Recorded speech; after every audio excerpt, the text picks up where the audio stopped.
சிரித்து விடுங்கள். யாராவது உங்களை அவமரியாதை செய்தால் நீங்கள் பலவீனமாக உணர்கிறீர்கள், தொந்தரவுக்கு உள்ளாகிறீர்கள்.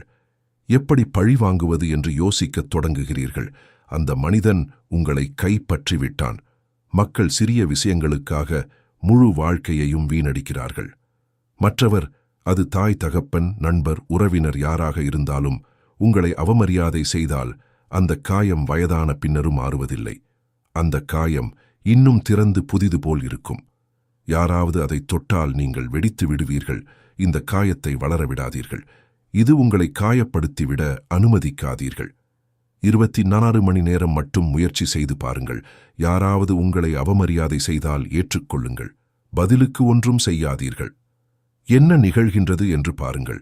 நீங்கள் இதுவரை உணர்ந்தேயிராத சக்தி உங்கள் மீது பொழிவதை உணர்வீர்கள். ஒருமுறை நீங்கள் அதை சுவைத்துவிட்டால் உங்கள் வாழ்க்கை மாறுபடும். வருத்தங்கள், எதிர்ப்புகள், பழிகள் என்று உங்களை நீங்களே அழித்துக் கொண்டிருந்ததை நினைத்து சிரிப்பீர்கள்.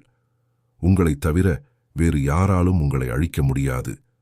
உங்களைத் தவிர வேறு யாரும் உங்களை காப்பாற்ற முடியாது. பயப்படுவதற்கு அவசியமில்லை. தொலைக்கப்பட வேண்டிய ஒன்றைதான் உன்னால் தொலைக்க முடியும். விரைவிலேயே தொலைத்து விடுவது நல்லது. ஏனெனில் அது வெகு காலம் தங்கியிருந்தால் அது மிகவும் வலிமை உடையது ஆகிவிடும். மேலும் நாளை என்பதை பற்றி நமக்கு எதுவும் தெரிவதில்லை.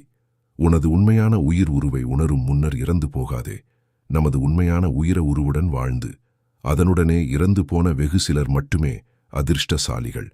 ஏனெனில் அவர்களுக்கு வாழ்வு முடிவற்றது என்றும் மரணம் கற்பனையானது என்றும் தெரியும்.